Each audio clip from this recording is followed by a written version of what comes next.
administratif 2019 fait effectivement apparaître une situation comptable qui est allée dans le bon sens, même si on aurait pu espérer un plus grand lissage dans le temps des dépenses d'investissement et un programme moins ambitieux, ainsi qu'une contraction plus grande des dépenses de fonctionnement. Mais les dépenses de fonctionnement ont été réduites, vous l'avez souligné, ce qui est, je pense, parfaitement intéressant et va dans un sens appréciable.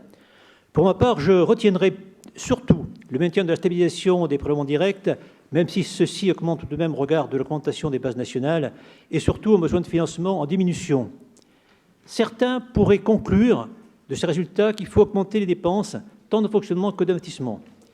Je me garderai bien de le faire, parce qu'en fin de dernière mandature, on s'est engagé pendant 25 ans dans une aide au fonctionnement et surtout une aide importante en investissement dans le cadre de la délégation de services publics pour l'opération de construction de la salle polyvalente, l'aménagement du centre des congrès et la restructuration du parc des expositions, qui sont, dans certaines mesures, des quasi-dettes, même s'il n'y a pas eu d'emprunt et donc de dettes au sens strict comptable. Je me garderai bien de le faire également parce que les événements relatifs au Covid que nous venons de traverser, mais qui ne sont pas finis et peuvent rebondir, montrent bien que l'on peut être placé dans des situations génératrices de dépenses totalement imprévues, tant pour l'État que pour les collectivités, et qui pourraient inciter l'État à revoir paradoxalement à la baisse sa participation budgétaire. Et je me garderai bien enfin de le faire parce que la relance de l'investissement n'est réellement profitable que si les entreprises sont locales et les salariés issus du Grand Reims. Donc je m'abstiendrai. Merci.